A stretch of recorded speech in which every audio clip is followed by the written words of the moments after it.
Hi everyone, I'm Susan Birch and welcome back to another A Healthy New Zealand podcast. And tonight I am joined by Catherine Rolt and I'm very excited to be talking to Catherine. She's a specialist in integrated Chinese medicine and grief and trauma recovery. And what she does is she helps her clients unravel their dis-ease with a unique combination of Western and Eastern medicine. She's also the author of the book, Unravel Dis-ease Naturally, Discover Just How Amazing Your Mind, Body and Spirit is, which is just going through a slight revamp at the moment, but we'll put the links to that in the podcast notes so you can all go out there and support Catherine. So Catherine, thanks for coming. I'm really excited to have you and I'm going to learn as much as anybody else is tonight. Susan, it's wonderful to be here and I'm very aware that it's your evening and it's my morning. So, yeah. It's great. So, great day. I just love the opportunity to be able to share with people what's possible. I have the profound privilege, which I'm sure you do also, of people entrusting me with their lives and their challenges and their struggles, which we all have. And I think the first thing that always amuses me is people come to me and they think that I have my life sussed out, that it's probably perfect, and I go, listen, a little bit of lipstick, I promise you, is hiding a lot of cracks. And I think the really good practitioners out there are the ones that honestly share the journey. And the thing that really drew me to the deep philosophies of Taoism and Chinese medicine was that it actually was allowing me to unravel and have a journey. And so what I do with people is I show them what's right with them, because the emphasis in our world at the moment is what's wrong with you. Always what's wrong with you. And it's so much pressure.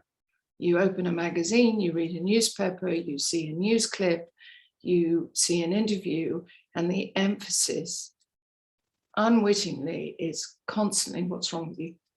You haven't got the biceps, you're not thin enough, your eyes are the wrong color, you're not making money, so, you don't have a good big enough house, all those things. Yeah.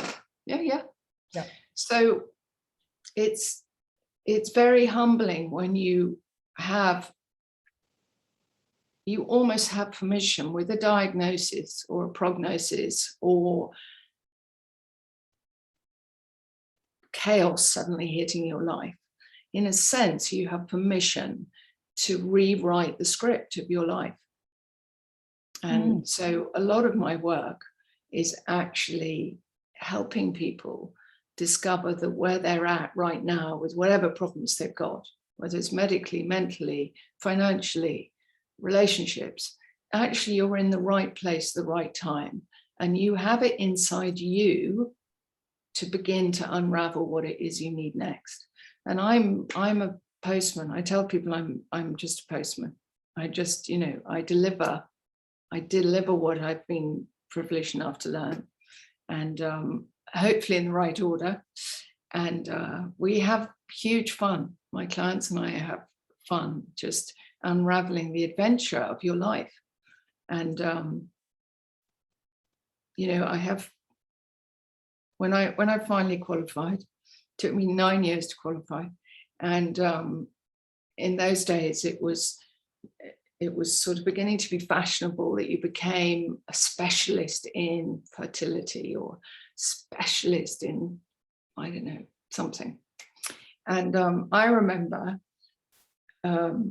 I believe in the power of prayer. I'm going to be slightly contradictory because I don't think I'm religious, but I just believe in the power of knowing that we're just not alone. There's more. that we don't necessarily know.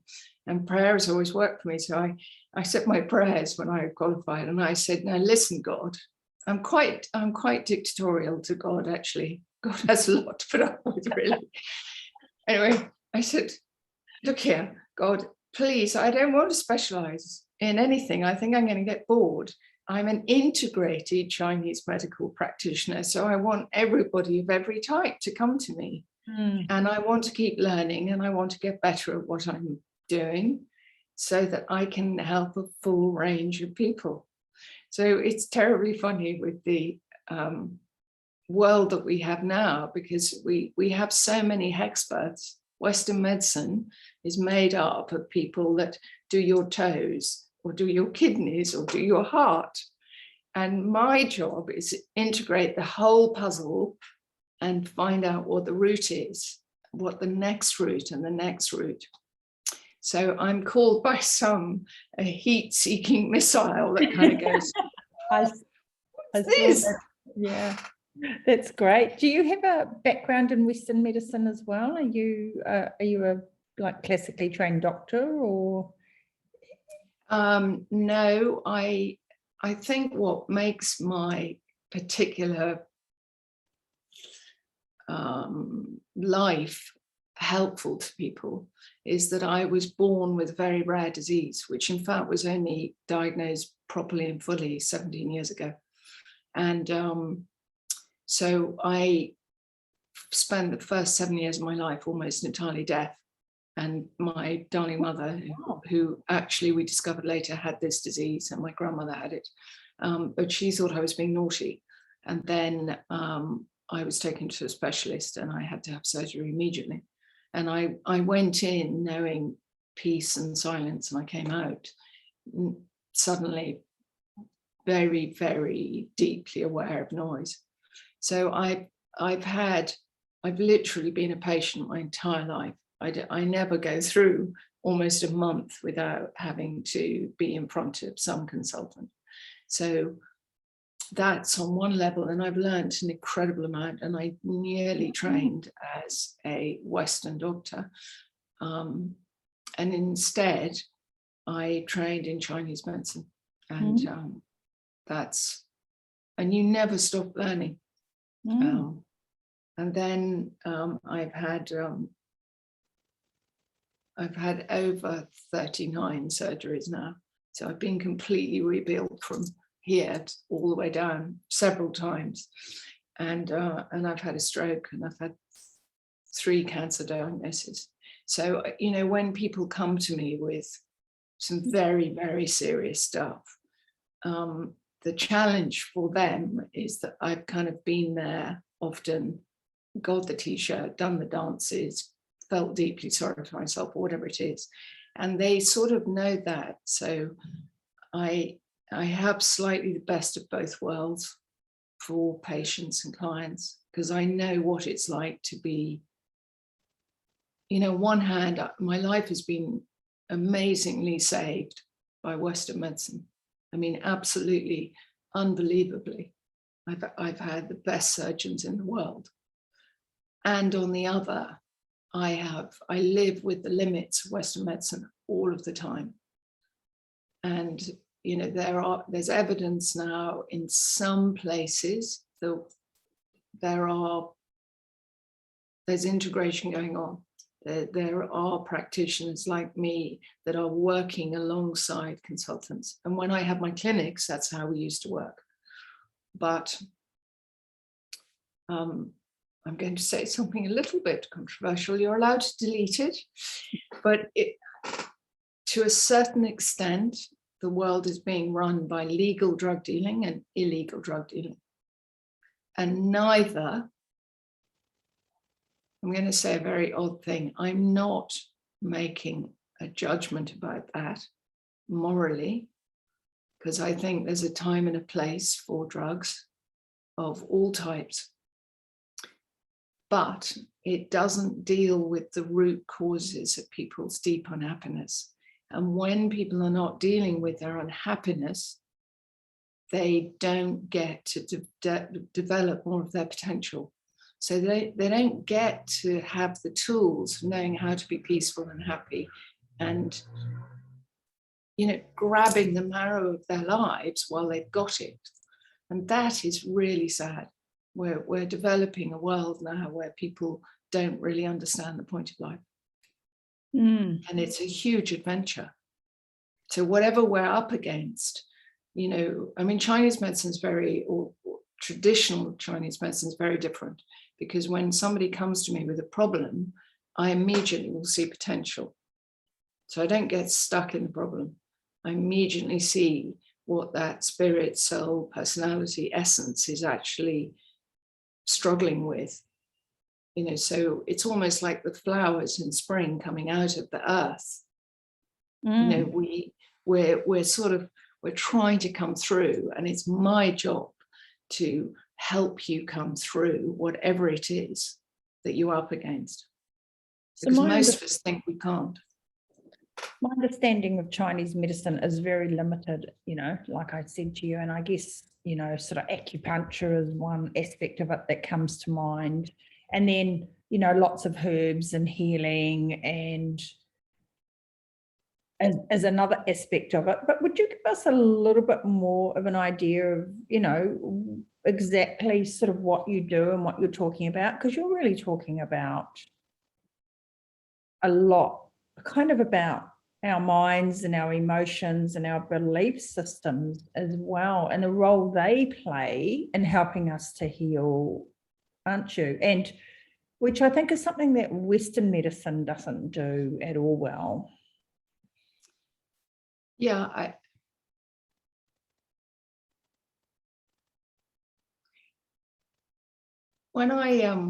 the first few years of my training, I literally had the experience of being in front of what I considered to be the most stunningly exciting thing I'd ever come across. And the reason for that was because I was brought up on a farm and I loved nature. I felt safe in nature. And the farmers taught me the rhythms of nature. And little did I know, and my first job was a shepherdess, looking after sheep. So little did I know that I was going to be in front of these extraordinary teachers teaching me about Chinese medicine, which I thought was over there, and farming was over there, and nature was over there. Little did I know that actually the whole thing was going to be integrated for me. So I've been taught, I've been trained in something called 5-element medicine. And we are taught that the 5 seasons, not 4, the 5 seasons of nature, which are going on outside of us, are within us. So the first book was about teaching people about your 5 seasons and the organs and the emotions that are associated with each season. So I diagnose, you'll never find a Western practitioner that will diagnose through color, sound, odor, and emotion. So I will hear somebody's tone of voice and I will immediately be connected to an organ in their body. And I will be going, aha, okay. So their kidneys are in trouble, or their liver or whatever. So it's a very, very different way of looking at a person. And then the other thing that is really funny is that there's this emphasis at the moment on being we have to be positive.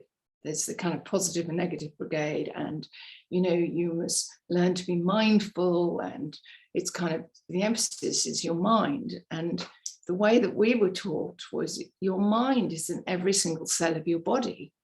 So how you're living and how you're thinking and how you're eating and how you're being comes from all of you. It's not a ticker tape here. I mean, I want to say, I'm just going to take your mind off and we're going to let it go to sleep. And we're just going to work on your energy and your body, So it's very different. I mean, completely different. So somebody will come to me and I will be taking on board like an X-ray machine every single detail of their life. And very often people don't even know the beginnings of what they really have. I mean, it's the metaphor I give men sometimes is, you know, you're sitting in your car, and you know, the more money you make, the bigger the car, or the whatever it is, the jazzier. But actually, do you, like your father and your grandfather would have known, do you really know what's under the bonnet? Do you know about the tire pressures? And nowadays men go, no, I don't. I send it to the mechanic. But we have these extraordinary cars. We're like Ferraris, and we don't know what our cockpit is saying to us mentally, physically, spiritually. We haven't got a clue. We don't think of ourselves as having 3 bank accounts all the time and keeping them balanced. So one of the things I've just done recently is feel better in 31 days. And during the summer, and I was just teaching people about what they can do to feel a bit better energetically, because we don't think of ourselves as energetic beings. And Chinese medicine at its roots is sort of basically saying we're energy beings, and we need to keep our energy frequency moving. And this is a really challenging thing. We believe that all pain is stagnation of some sort. So it's my job to keep things moving. Now, you can get stagnant actually by moving too much. So it's a completely different way of looking at things. You're looking at hot, cold, inside, outside. You know, has somebody got stuck in their winter when in fact everyone else is in summer? You know, it's an incredible palette. If you were a painter, you've got so many ways of accessing somebody, which is why the consultants know me very well. It's why, you know, I laugh when, you know, this particular rare thing I was born with, it affects A to Z. And hilariously, this morning I was trying to put some makeup on, and my eyes often are in trouble, and I had to take the whole lot out because my eyes were going, forget it, no. But it's like, you know, so I'll have the eye expert, I'll have the teeth, I'll have the migraines, I'll have it, you know, and they never talk to each other. So, and I'm having enormous fun talking to every single aspect of a human being that comes to me. And that's actually the root of traditional Chinese medicine. Now, nowadays, a lot of Chinese medicine is actually more Western based. So it's not necessarily looking at the root causes. I mean, Western medicine is symptom based, and traditional medicine is actually attempting to find out what's really going on, what's the body saying. So the greatest friend you will ever have is you, physically, mentally, and spiritually. You are always talking to you, but we are not taught that. I really love so much of what you said in there. It gives a great sort of sense of comfort, really, when you know, even when you just start thinking about it in that way. So what kind... It's very clear, sorry, Susan, that's the word that absolutely is behind what I'm doing with my company, because everything in our world now is no longer allowing people to have the comfort to then propel themselves into the discomfort. Because very often, everything about our lives is a balancing act, but it's like we're being taught a sort of all or nothing, rather than actually the rhythm of we need to be safe and we need to be comfortable in order to go through another layer of being uncomfortable. So emotionally and energetically, every single one of us, without knowing it, are constantly balancing conflicting emotional states. So energetic states. You know, my eyes hurt this morning, you know, and I was really excited. I was frightened because my eyes were hurting. Was I going to be able to see? For one mad second, I thought, my God, is Susan going to think that I've been drinking all night? You know, I mean, do you know what I mean? There was that wonderful madness of, oh, you know, and so I was frightened, but I was really excited. Now I know that's normal. So, you know, and I don't expect to meet you and to immediately feel incredibly confident. It's like confidence, I don't think, is any part of my life, but being excited and willing and open, as well as slightly scared and frightened, that's normal. But we're not taught that it's normal. So we're constantly trying to be at peace when we're really scared about our granddaughter, or, you know, the pandemic. Or so if you can give yourself permission immediately to start actually being at peace, in fact, with both emotional states, whatever they are, anger, fear, whatever, immediately you're more in charge of your own energetic being.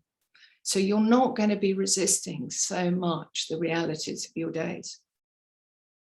So, I mean, Chinese medicine really turns everything upside down, inside out, and is so comforting, because it's literally saying to you, if you never read another book, or you never have another conversation, but you just walk in nature, nature herself is going to teach you what you need to know. I mean, that's phenomenal.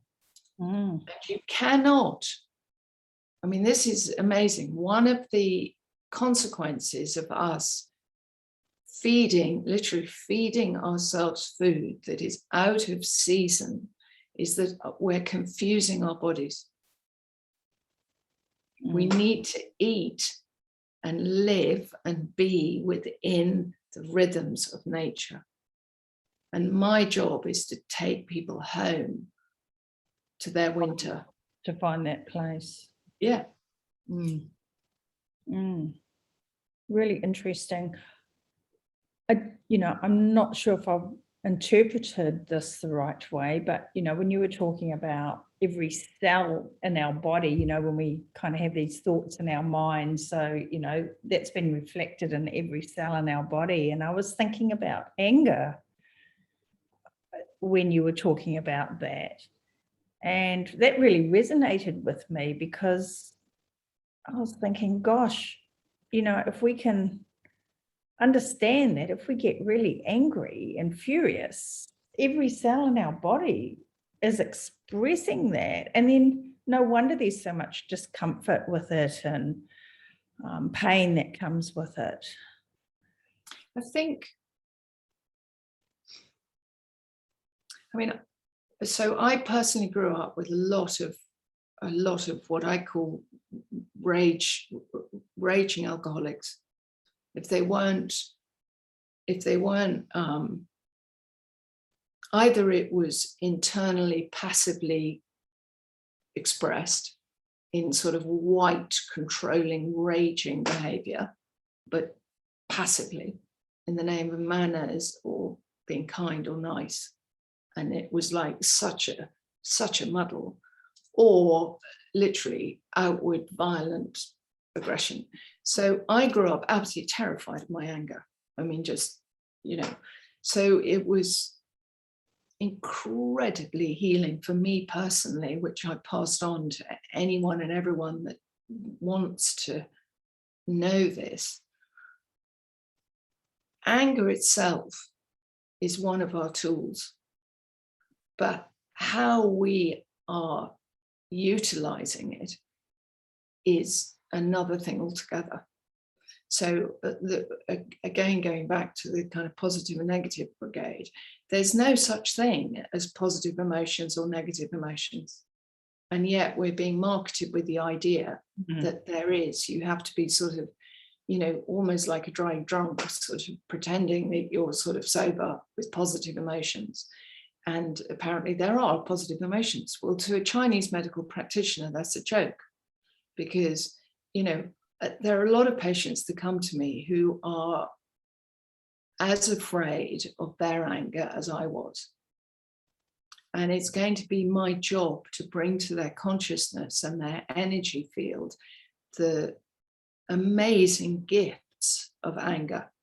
So if you go back to the seasons of nature again, and you think of the spring energy, so the spring energy is associated deeply with your liver and your gallbladder, which gives you the power. If you're like a little seedling, anger, the power of anger actually gets that seedling through the earth, and suddenly it becomes something very dynamically. So if you can teach people that anger is not something to be frightened of and does need to be expressed, but there are ways of expressing it. I mean, a seed will get through concrete because it's in this world to be a seed and to go. Well, dynamic energy actually can be appropriately expressed. But what we're seeing is so much unexpressed, stagnant frustration, because, and particularly for women, where, a man is assertive, a woman is apparently, aggressive. Excuse me, this word a bitch. So, I mean, I personally have had to learn, particularly when I'm up against a lot of very arrogant medical system. I've had to learn to be so smart with my assertiveness. And my body I'll feel like a wave of frustration coming through me. Now, instead of resisting that, I get like this as the energy comes through me. Instead of bursting in tears like lots of women do, and they're really angry, they just burst in tears with sheer overwhelm. And I actually use that energy to keep assertively, politely, dynamically going through the barriers that are right up against me, because I'm using that spring energy. It's anger is incredibly dynamic. It's nothing to be frightened of once you know how to use what you're doing. And it isn't easy. I mean, it took me a long, long time. And now I love my anger. I mean, I know the difference between righteous anger and, when I'm completely off balance and I'm, going like this. But, the important thing is to keep it moving and expressing it. And when there's a lot that's going on at the moment, is not giving us permission to express ourselves and to discover. I mean, a lot of the words that I use, some of them come back and back and back. It's kind of unravel and discover.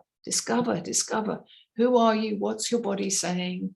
What's going on? Why is that person annoying you so much? It isn't necessarily a bad thing, What's going on? What energy needs to be shifted around? I think that's really good. I've got to deal with a medical person tomorrow, not on my behalf, but on somebody else's behalf. And this is quite useful, just thinking about how I can be focused and like standing in your power and just being quietly assertive, because the temptation is to just be so damn frustrated with them. Yeah, that's right. And which gets you nowhere.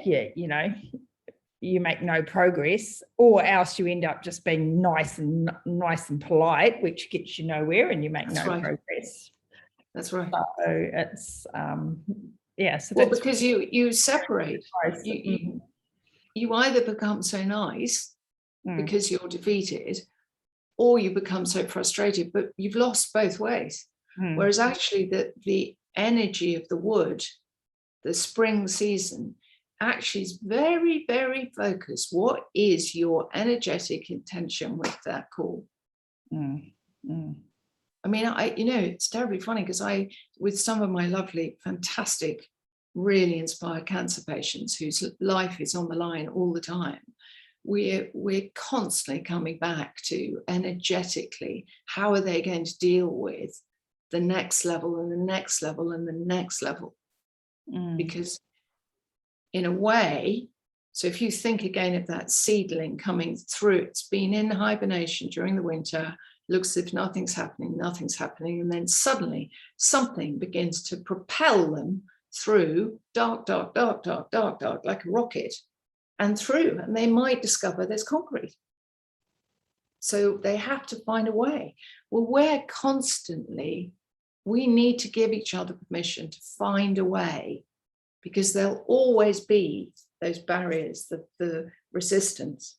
And instead of, one of the things I end up teaching is, what we resist persists. Yeah. But we are going to be up against resistance. So what are we going to do about it? Do we resist it and become rather pathetic? Do you know what I mean? We sort of, it's like we've almost magnetized the issue. Or do we go, aha, I'm up against resistance. Okay, now this is a cue for me to energetically get, this is now a tough moment. This is not when I give up. This is actually when I just get a little bit more focused, a little bit clearer. And it's so funny because the other person will get your energy. We don't communicate so much in our words as actually in our energy and in our behaviors. And it's so funny because whoever you're going to talk to tomorrow, that you can get them to sit up more, because they're going to go, oh, I can't get rid of her. Oh, okay, I need to pay attention. And suddenly they become more respectful. Because you are a pattern interrupt, but you've done it energetically. Not from a place of frustration or just giving up and going, oh, there's no point talking to you anyway, Yeah, that's really interesting. So what about first of all, what kind of people come to see you with what kinds of problems? It sounds like it's a lot of different kinds of problems. Some of them are really life and death health problems. And then some are probably, like we all do, trying to find our way through the world and find our place in the world and figure out how we fit in and how we can be a better version of ourselves, I suppose.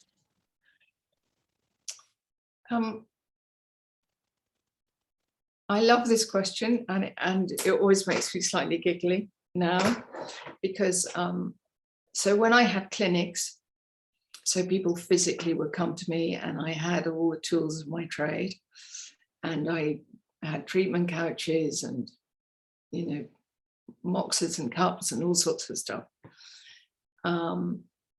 People would come with sort of everything from acne to skin issues to Parkinson's or MS or cancers or tumors or whatever. And I absolutely adored clinical work. I absolutely loved it. And because of all the surgeries that I've ended up having, I have had to completely change the way that I work. And I, during about 6 years ago now, I had to have 5 massive surgeries. And most of these surgeries that I've had, I talk about them very lightly, but most of them, my life has been completely on the line. And you have to rebuild, and it takes 3 years, usually with all of them. So when you have 5 back to back within 6 months, you've got years ahead of you of recovery. And only at the beginning of this year did I have another surgery where use of my hands was given back to me because I was losing it. So physically, I now am not able to do clinical practice, which is still heartbreaking to me, and I'm really honest about that. But so what is now happening, and this is why I'm slightly giggly about it, because I'm a marketing person's nightmare, because they always want to talk about my avatar. And I wish that I could be compliant, but I can't be. So now, in fact, what happens is it's like, so my world is energy, and we're all energy beings, and we have a frequency, whether we like it or not. You know, we're like the internet, we're emitting a frequency. And the truth is that people come to me now because of my frequency. And I'm not saying that's a good or bad frequency, but it's a frequency. And it's a very odd thing. The right people come to me so I have something for them in my toolbox. And then when I've given it to them, they will find somebody else, hopefully, or they don't need anybody else. But that's the honest answer. The people, you know, people come with a particular dilemma. But I think what I can say about all of them is that they've got to a level of, it's going to sound very pretentious, but a wakefulness or consciousness where they just are remembering within themselves that there's more. There's more than the problems they have in their lives. There's more going on. And they're the ones that want to come and work with me, usually. You know, the people that are, you know, I have several people now who are massively in trouble with cancer. But what is extraordinary about them is one darling man has just passed over and died, but he came to me and he said, listen, I'm not interested in my cancer, but I am interested in dying with forgiveness on my heart for myself and for others. And I want to die peacefully, and I want to remember my sense of humor. Now, we did that.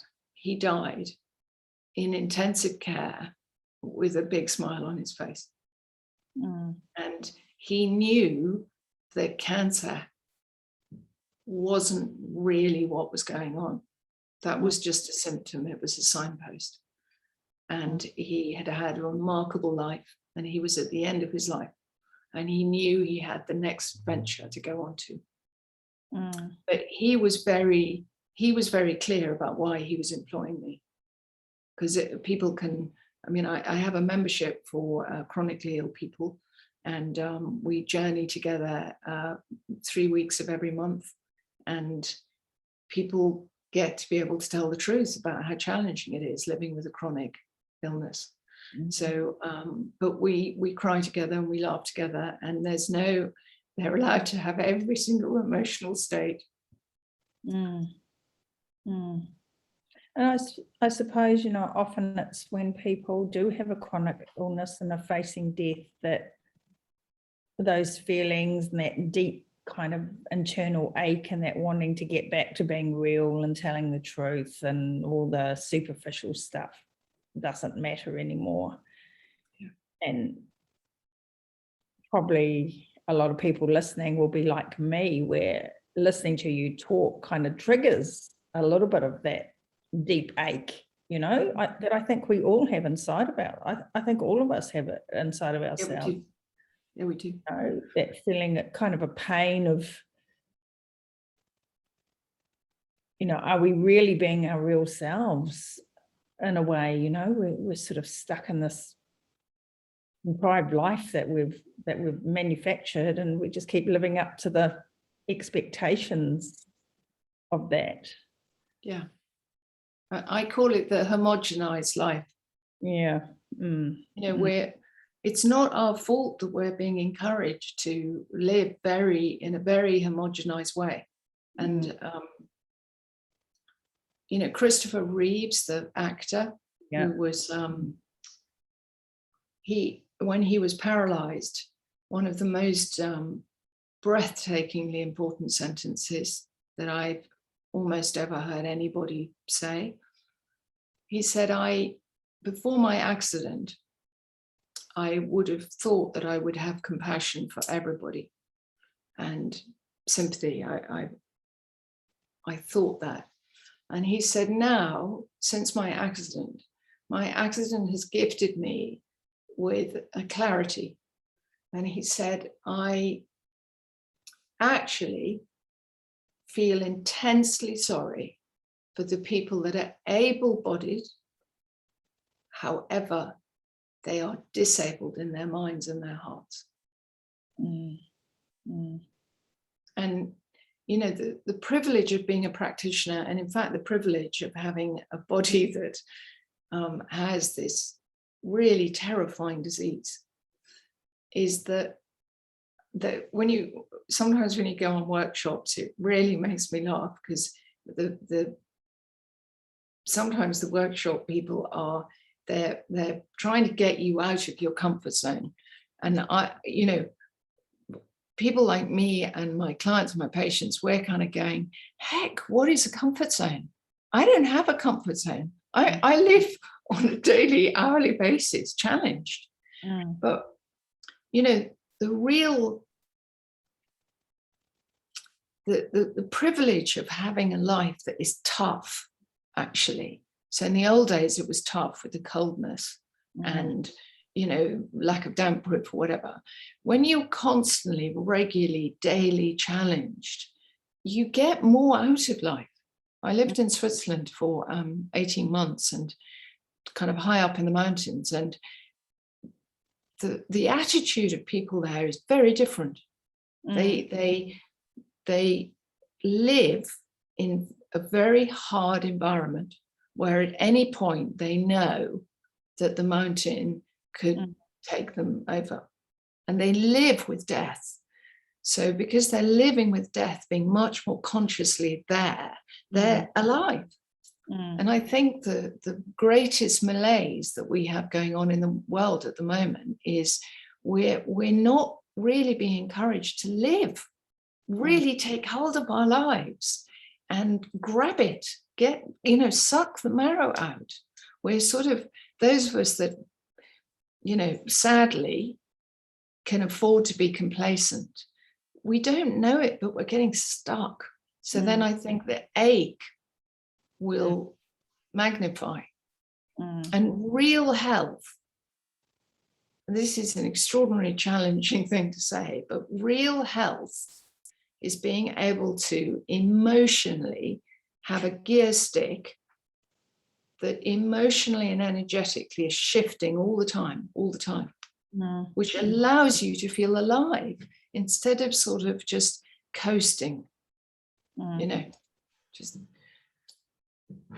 So I'm a massive pattern interrupt. People only come near me who really want to massive pattern interrupt. Well, I think a lot of people instinctively recognize that the comfort of our lives isn't a really good place for our minds to be, and they try and disrupt it. But we disrupt it by going out and doing things like running marathons, or, you know, always things that have got sort of an end goal and a process in place, and are always achievement, kind of structured around achievement, rather than really getting out of our comfort zone and being with ourselves, by ourselves. Yeah. You know? Well, Susan, I don't think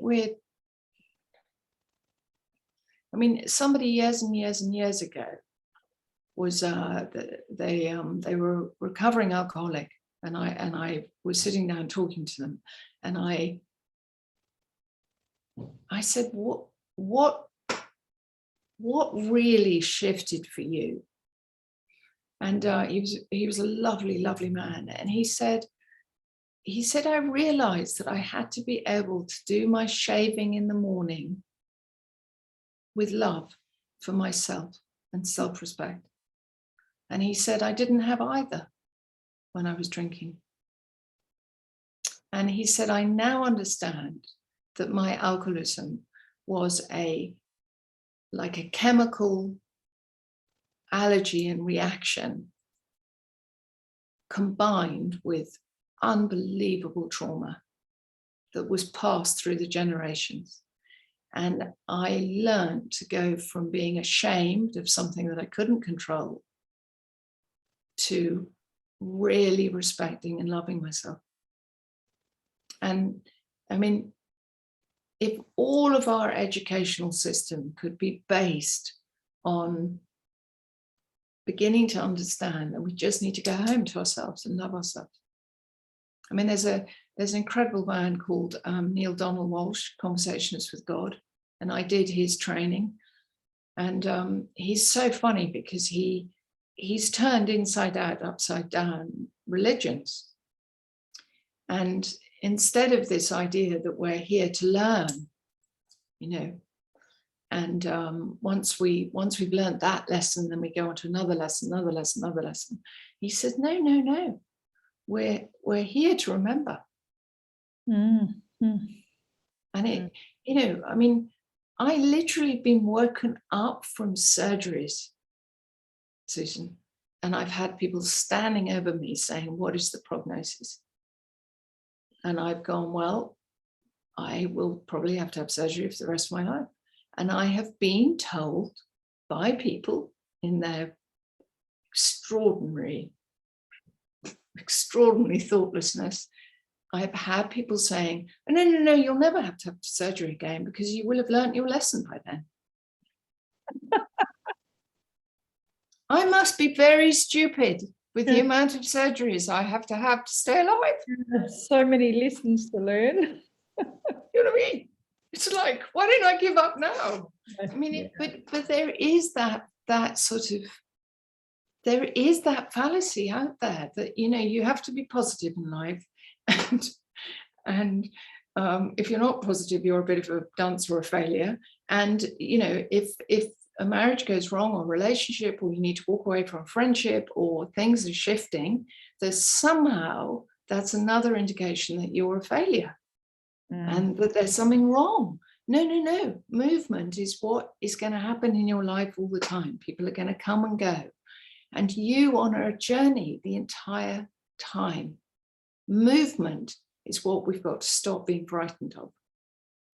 I'd like to come back and talk about that self-love thing a little bit more, because I work with a lot of obese people and people who struggle with eating, for various reasons. And, a lot of them have a lot of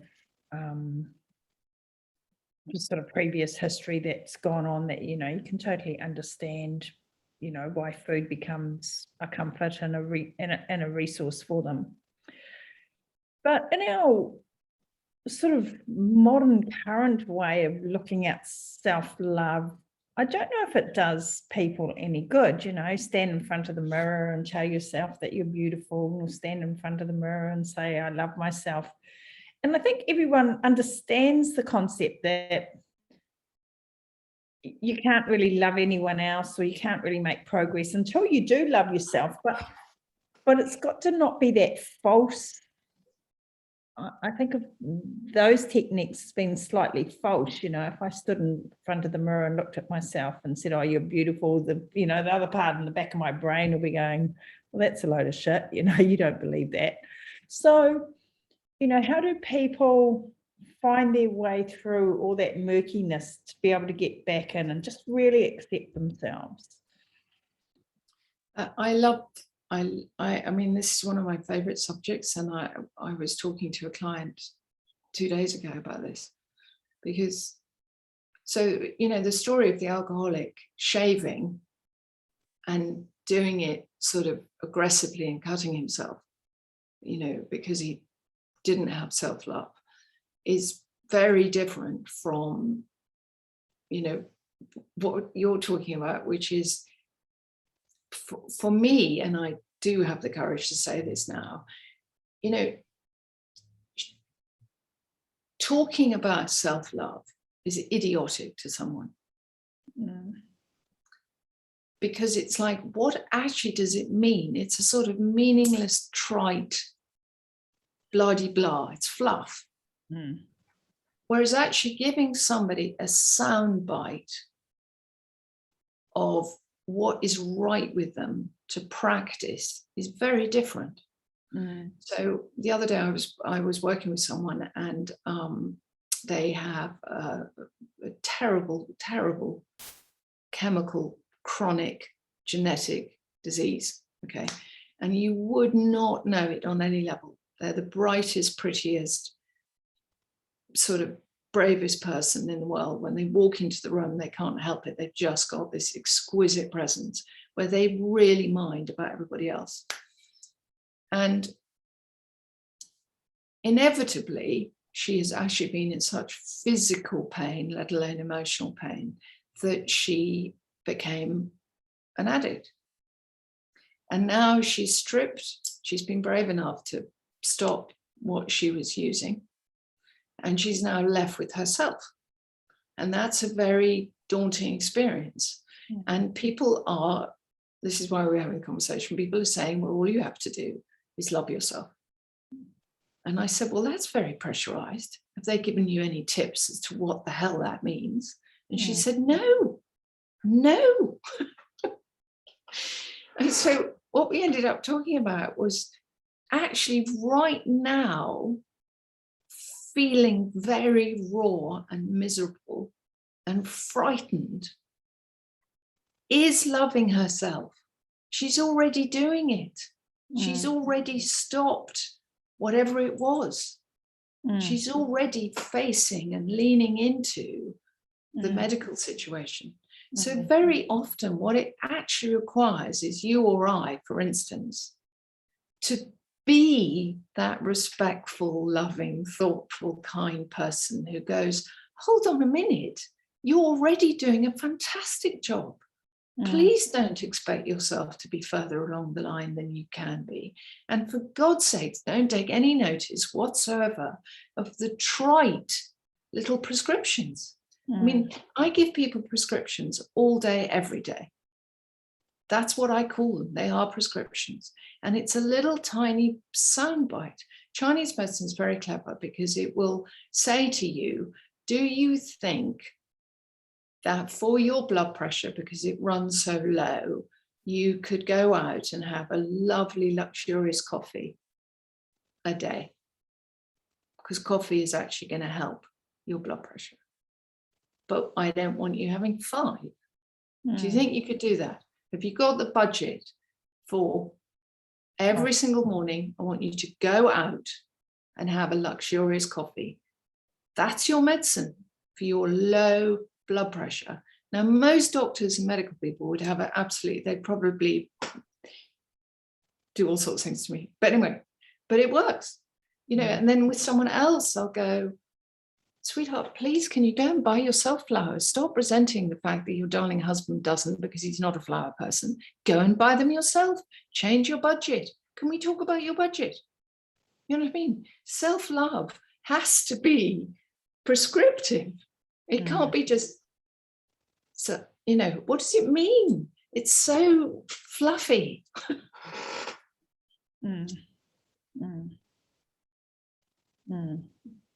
I agree. It's individually going, okay, what, and one of the tips that I share with people is, please can you go on a self-discovery, forget this self-love. Can I just give you something to do immediately? Can you come back and tell me, when you're interacting with yourself or the world, are you kinesthetic, auditory, or visual? And most people go, what do you mean? And I go, so when I'm talking with you now, do you think your greatest level of processing is from the tone of my voice? Is it my presence? Is it, are you, when you are buying sheets, for instance, if you're a woman, do you like them to be silky? Do you, or you don't even notice? So discover immediately, where is your body operating from? I mean, I'm ending up working with a lot of people on the spectrum, and they're people on the spectrum are an incredible gift now to our world, because their brain patterning works completely differently, thank goodness. And they have to be in a lot of them have to be in a bubble where it's as if they're self-absorbed, but it isn't a self-absorption. It's like a survival, because the anxiety levels are quite high chemically for them. So they're needing to wander around the world sort of self-medicating. But the truth is, we all need to self-medicate. But we need to do it in a way that doesn't have a consequence that we then have to medicate. How do we gently, kindly, respectfully, lovingly actually keep ourselves balanced within our own systems and with our own journeys? It's not always a good thing to go back into the past and tip it all out and try and sort it out. Your body will have a way of tipping out the next layer of rubbish from the past. So a lot of self-love and self-care is going on a journey of beginning to trust yourself. And it's going to be a sort of 3 steps forward, catastrophically 6 back, 1 forward. It's movement. So a lot of yours and my work is just giving people permission to be absolutely where they are. And if they get moments where they feel comfortable, that's great. But can we give each other permission? Autumn now, we're in autumn in England, okay? And everyone without exception is depressed and low and a little bit alarmed and anxious. Well, the season of autumn is about grieving and letting go. We're coming from the late summer into the autumn, where the leaves start falling. Now, I, rather smugly, get really excited about the autumn, but that's because I understand that the other side of letting go is absorbing more of the richness of life. So I don't mind going through the discomfort of being sad. Do you see what I mean? I relish being unhappy. I relish being angry. I relish being sad. I'm very happy being very sad. I'm very peaceful being very angry and frustrated. Frustrated means something's happening. It's very exciting. What's going on? Well, when you give people permission to be who we all are anyway, and we have much more, what's the way of putting it? It doesn't matter what's in our bank account, what color we are, how old we are. If you cut us, it's very rare that someone won't bleed. And we have hearts that actually bleed when we're emotionally cut. So we just need to be who we are and embrace that more, whether whether we've got what I've got, or my darling flatmate has arterial sclerosis, or you're on the spectrum, or you're dyslexic, or you have a head injury, or you've had 5 wives or 4 husbands, or you're into whatever. It's like, it's okay, but we're not taught it's okay.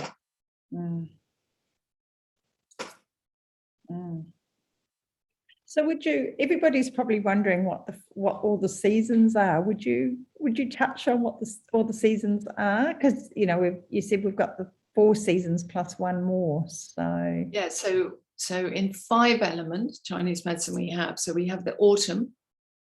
We're actually just coming. So this yellow is all about the late summer.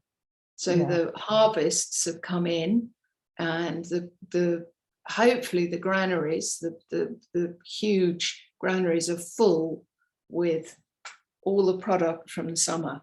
Okay. And so this season that we're just leaving now is about your stomach and your spleen. And so it's transforming and transporting everywhere. And then we go into the autumn. So first of all, the emotion to do with the late summer is the capacity to be sympathetic, empathetic, and sort of, it's sympathetic and empathetic, but towards ourselves or towards other people. And then when that season is out of balance, you can predict what's going on because of people's behaviors. And then you go into the autumn, which is the emotional state is about grief, and it's your lungs and your large intestine. And then you go into the winter, which is the water. It's your kidneys and your bladder. And then you go into the spring, which is your liver and your gallbladder. And then you go into the summer, and that's where it gets slightly complicated, because you have 4 functions. You have your small intestine and your heart energy systems, but you also have 2 others. And I've named it, just to try and make it easier for people, you have your thermostat, literally. So you go into your house and you've got a little tiny thermostat. Well, we've got a thermostat, and it's the triple burner and the pericardium. So your heart, very cleverly, has literally 3 layers of protection around it. And you can diagnose what is going on with people's protective mechanisms or their thermostats. So my thermostat is always off. Even in the depths of summer, I'll have a hot water bottle because my thermostat can't hold itself. My sympathetic, parasympathetic, autonomic systems are blinkered. So what I do is I make sure that my triple burner, my thermostat, emotionally and spiritually and interacting with people, is still running appropriately, rather than being sort of, let's say we come off this interview and then you say something nice, like, it was nice meeting you. And if my triple burner was off, I'd go, whoop, and you go, she's suddenly gone cold. What was that about? That would be triple burner. The thermostat just, and we all meet people who are hot, cold, like this. And it's just their thermostat. So, the other gift of all of this is when you begin to see that we're energy beings, you begin to understand that people's energetic functioning is off, then you neutralize people's behaviors towards you, because you go, oh, they're not being a so-and-so because, it's personal to me. They're being a so-and-so because there's some discomfort in their bodies. The reason why I've used that word dis-ease is it's a fallacy, actually, that they're chronically ill people and then they're well people. It's absolutely nonsense. Our lives are constantly journeying through being at ease to dis-ease, being at ease to dis-ease. We get that sussed out, the finances, our relationship goes. We get that sussed, you know what I mean? It's absolutely fascinating. Is there anything else you'd like to share with people about Chinese medicine that you think would be helpful for them to understand? Well, I suppose I just feel so passionate about the privilege of being alive. And so the thing I share with people is that the life that you think you don't want, and I come across many, many, many people without illnesses who are constantly wanting things to be different. And if you do want something to be different, I suppose the thing I want to share about, and it doesn't matter whether it's Chinese medicine or whoever it is you choose to work with, if you want it to be different, you have to accept it as it is right now. And then you can journey into finding solutions. But you need to propel yourself forward by accepting that you are where you are. And it's the right place. You're the weight that you're supposed to be right now. But, find someone who actually really seriously has learned to love themselves when they are having to be 6 stone overweight on steroids. Find that person. Don't get inspired by a skinny person, because it's too big a leap if you also are 6 stone overweight. Find another person who has been raped and has actually gone through a journey of self-discovery. So I that's what I think I'd say to people is, whatever challenges you have right now, actually they're the right ones for you right now, and you do have the solutions, but you probably will need somebody. And I'm definitely not necessarily recommending me, but it's like we need friends and people to journey with, a guide, a postman, it doesn't really matter, to help develop that next bit of entrusting ourselves. We have the lives we're supposed to have. That's what I believe. And that's, as soon as someone knows that, they stop fighting against the stream. Because again, the big thing about 5-element Chinese medicine is you're teaching people to go with the rhythms.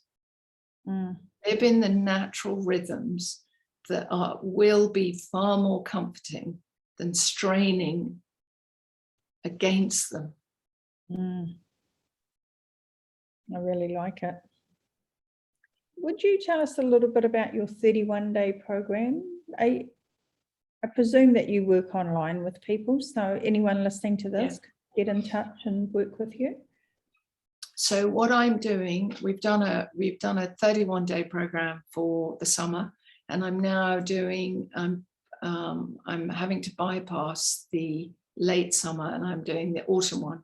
So I'll do the autumn. So eventually there'll be like a library and you can do the 5 seasons.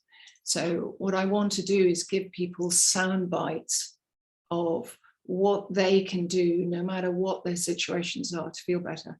Because the really amazing thing is that even though I do work with people that have terrible, terrible illnesses, very often they have full medical teams, let's say. But nobody is dealing with the fallout. So Western medicine is being stripped at the moment of caring. It doesn't have time to care about you. So there's a big fallout, and the consequences of a lot of medical systems at the moment is you no longer have your life. And with COVID, many people who thought they had a life and they didn't think that there was particularly anything wrong, suddenly there's everything wrong. And they're trying to play catch up and hula hoops. So it's like, and I mean that metaphorically, so it's like they're in a lockdown and not knowing how to handle that. So that was one of the reasons why I came up with this idea of how can I get information out for people so they can feel a little bit better. So there is one that you can buy, which is in the summer. What season are you in now? We're in spring. Okay. Well, you can go towards the summer one, and then there will be by I think next weekend the autumn one will be out there, and you just do it in your own timing, and then there's a Facebook group and people share their revelations and I interact with them, and it's proving to be people are really enjoying it because it's like they're on a journey every day of a little bit of self-discovery, and I make it as manageable as possible.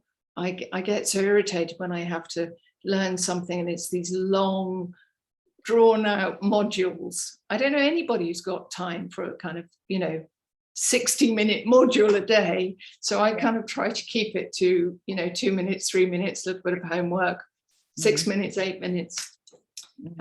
So you'll learn you'll learn more things about yourself. That's the purpose of it, and you'll be asked some quite challenging questions. Yesterday I set her homework for the new one, and I actually set her homework saying, you're going to be uncomfortable. Practice being uncomfortable, please. And no, it's okay. What's the name of your Facebook page? I'll pop it in the show notes. So my website is unraveldiseasenaturally.com. I think I've got your website. I've got your website because I found your program as well. So it was unraveldisease.com. And what It's unraveldiseasenaturally.com. Disease. It's terribly long-winded. I should think Anne's going to change the name of the book. Yeah. And your Facebook page, is that the same? When people join, it depends what they're part of. So you've got to join the program before you can join the Facebook page. Okay. So there's an Unravel Disease Naturally Facebook and Instagram, and then if you become a member, then there's then we have a permanent WhatsApp group. Right. Because the thing that I'm building is I want people to have a real experience of what is possible. So that's why the Zooms that we have 3 sessions a week, they're live. I mean, I'm facilitating them. They're as live as they can be with Zoom. I don't want to be building something where I'm somehow putting myself on some ridiculous platform saying, hey, I've made it, guys, join me, because it's ridiculous. It's not identifiable, whereas if people see me being real with a chronic illness or real with grief or loss or finances, it doesn't matter. That's helpful to people instead of pontificating. It's real life, isn't it? Yeah, people don't want more pontificators. No. And I've arrived.